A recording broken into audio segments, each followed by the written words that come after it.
Brilliance Audio presents the unabridged recording of Copper Chain by James Maxwell, performed by Simon Vance.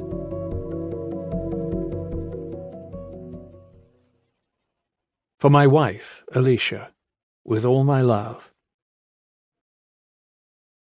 1. Agathon didn't want to die. Of course, he wasn't a fool. He knew his time would come at some point. But despite being a man who prayed regularly and believed that when death knocked at his door his soul would be welcomed in paradise, he wanted his end to be as far off as possible. Ideally, he would be in bed, tended by his favourite wife, who would wail and weep, kissing his wrinkled cheeks as he closed his eyes and finally slept forever. He'd always imagined it would be that way, decades in the future. Not like this. Not death in battle. He was well aware that he wasn't a skilled swordsman. His talents had always served him in other areas. He was a bureaucrat, the viceroy of the city of Malakai, governor of a restive populace. Malakai's wealth of gold, furs, slaves, and spices flowed to Agathon's cousin, Kargan, ruler of the Ilian Empire. It was Agathon's job to keep the shipments coming. His task was far from easy. Malakai was ostensibly the capital of Imacale, but in truth the Ilian garrison rarely patrolled the dry, inhospitable terrain south of the port city. Traders acted as intermediaries between the fierce desert clans and the merchants from Lamara. Even within Malakai's strong walls the locals resented Agathon and the soldiers who served him.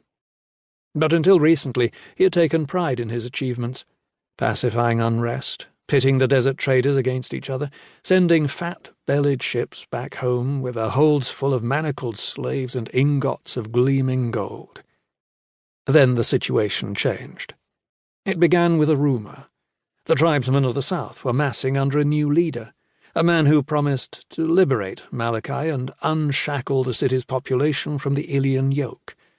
The rumour made its way into the city, and soon the locals were chanting his name.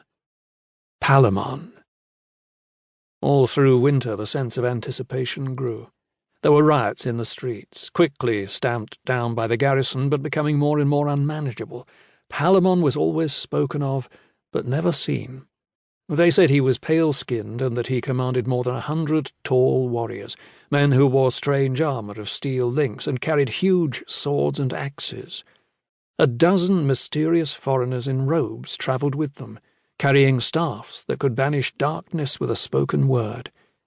These people came from across the sea.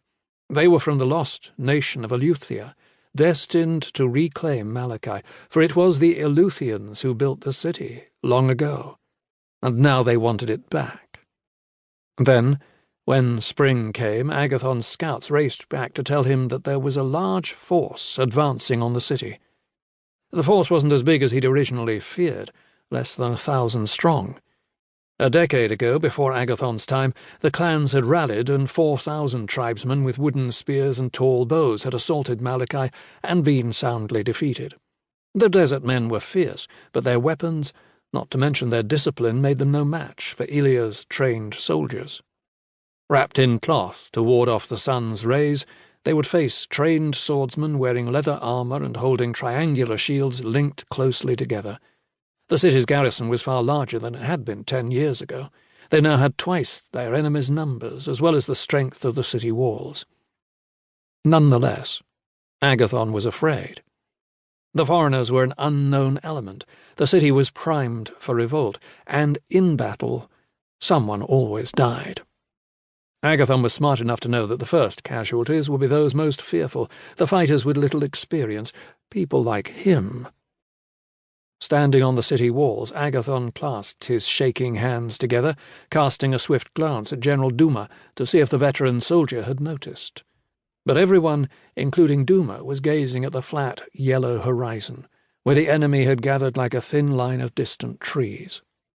It was just before dawn, and the sun was steadily rising, washing the sky with purple and gold. The air was utterly still, filled only with the occasional cough of a soldier, creak of leather armour, or whisper of men talking in